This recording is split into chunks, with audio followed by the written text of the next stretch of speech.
किसी औरत की कल्पना में। औरत? कौन औरत? कुछ नाम बताया उसने? अरे नहीं नहीं, हाँ? बिल्कुल नहीं।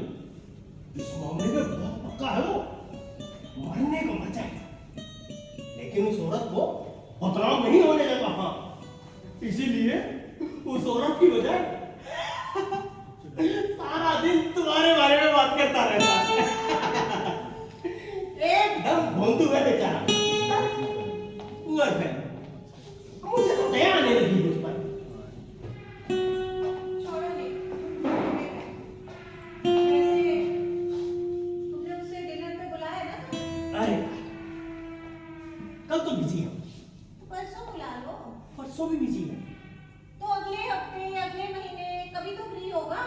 खाता वाता नहीं है क्या? कह रहा था कि किसी बहुत जरूरी प्रोजेक्ट में काम कर रहा है। हमसे महीनों नहीं मिल पाए। और ये भी कह रहा था कि उसे अपने धीरज का फल मीठा ही मिलने वाला है। हाँ? और हाँ,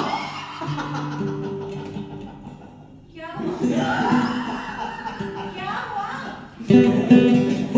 हंसते ही रहोगे, कहोगे भी। अरे उसकी राय में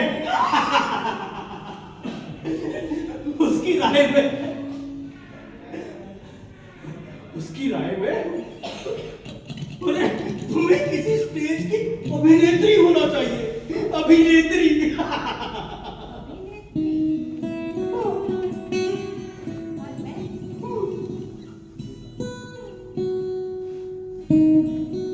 लेकिन क्यों? ऐसा क्यों है? अरे उसने कहा, एक मिनट, अगर उसी के शब्दों में बताऊंगा तो ज्यादा अच्छा लगेगा ना। हाँ। लेकिन कोशिश करो कि उसी अंदाज में बताओ जिस अंदाज में उसने कहा। अरे उसने लिखा हुआ है भाई। उसने कहा, जिस नारी के पास इतना आकर्षक व्यक्तित्व हो, बौद्धिक प्रखरता हो और कोमल संवेदनशीलता हो, उसका केवल हाउसवाइफ बने रहना कला संसार के प्रति अन्याय है। भगवान, ये सब कहा उसने? और आगे, ऐसी नारी से रोजमर्रा के तुच्छ कामों की अपेक्षा करना जघन्य अपराध है। बस नहीं, बस। ऐसी देवीय प्रकृति को समय और आकाश की सीमाओं में बांधना असंभव है। बस नहीं, तब मैं और कुछ नहीं सुन पाऊंगी। और फिर अंत में उसने कहा है? कि अगर मैं कहीं और उलझा हुआ ना होता तो तुम्हारी पत्नी को तुमसे छीन लेता।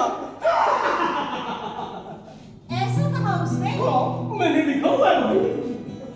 लेकिन इस पर तुमने क्या कहा? मेरे लिए ये जानना बहुत जरूरी है कि इस पर तुमने क्या कहा? अरे मैं क्या कहता? मैंने कहा, छीनने की क्या जरूरत है भाई, ऐसे ही ले लो। है? मैं कोई तुमसे कुश्ती थोड़ी लड़ूंगा उसके पीछे। बस नहीं, बस। अब आइंदा तुम उसके बारे में मुझे कोई बात मत बताया करो और ना ही मेरा जिक्र उससे किया करो। बस। लेकिन मैं कहाँ करता हूँ डार्लिंग, जिक्र तो हमेशा वही करता है। भाई वो तो मुझ पर इल्जाम लगा रहा था कि मैं तुम्हें समझता नहीं। जोर से चीख कर कहने लगा, वो नारी हवा का एक झोंका है जिसे तुम मुट्ठी में कैद नहीं कर सकते। वो एक आवाज है जो दीवारों से भी छन जाएगी।